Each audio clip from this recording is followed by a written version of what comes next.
আমার পক্ষে নেওয়া সম্ভব হতো না। আমি আপনাদের প্রতি সম্পূর্ণভাবে কৃতজ্ঞতা প্রকাশ করছি এবং আপনাদের সবাইকে আমি মোবারকবাদ জানাচ্ছি। ইনশাআল্লাহ এই দায়িত্ব অনেক কঠিন দায়িত্ব, এই দায়িত্ব অনেক বড় দায়িত্ব, অনেক বড় আমানত। নির্বাচনের আগে যেভাবে আপনাদের কাছে গিয়েছি, আপনাদের পাশে ছিলাম, নির্বাচনের আগে যেভাবে আপনাদের কাছে গিয়ে গণসংযোগে অংশগ্রহণ করে আপনাদের খেদমত করার জন্য যেভাবে কথাগুলো বলেছিলাম, নির্বাচনের পরে আপনাদের নির্বাচিত প্রতিনিধির সাথে শপথ গ্রহণের পর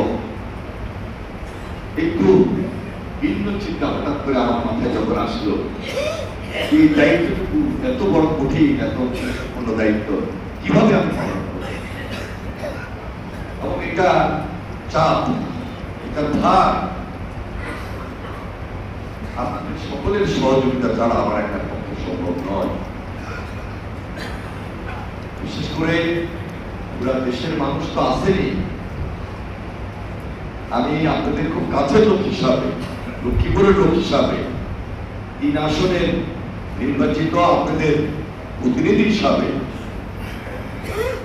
এই ভারটুকু যেন আমি হইতে পারি, দায়িত্ব নিয়ে কাজ করতে পারি। আপনাদের পরামর্শ,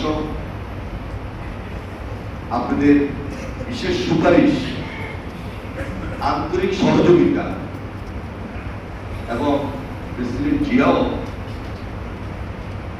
দেশবাসীকে যেভাবে সম্মাননীয় জায়গা থেকে দেখতেন, আলেম এবং ওলামাদেরকে যেভাবে তিনি সম্মান দিয়েছিলেন,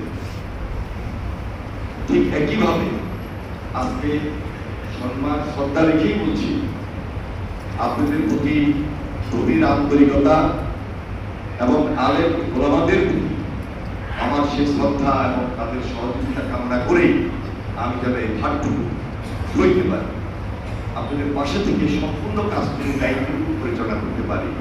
আপনারা আমাকে বিশেষভাবে সেই সহযোগিতা করবেন, সেই সুপারিশটুকু দিবেন এবং সেই পরামর্শটুকু আমাকে দেবেন। আমি মানুষ ক্ষুদ্র, সবাই মিলে যদি আপনারা আমাকে সেই পরামর্শটুকু দেন, আমি অনেক বড় কাজ দেশবাসীর জন্য আপনাদের জন্য নিয়ে আসতে পারবো। আজকে এখানে যারা উপস্থিত হয়েছেন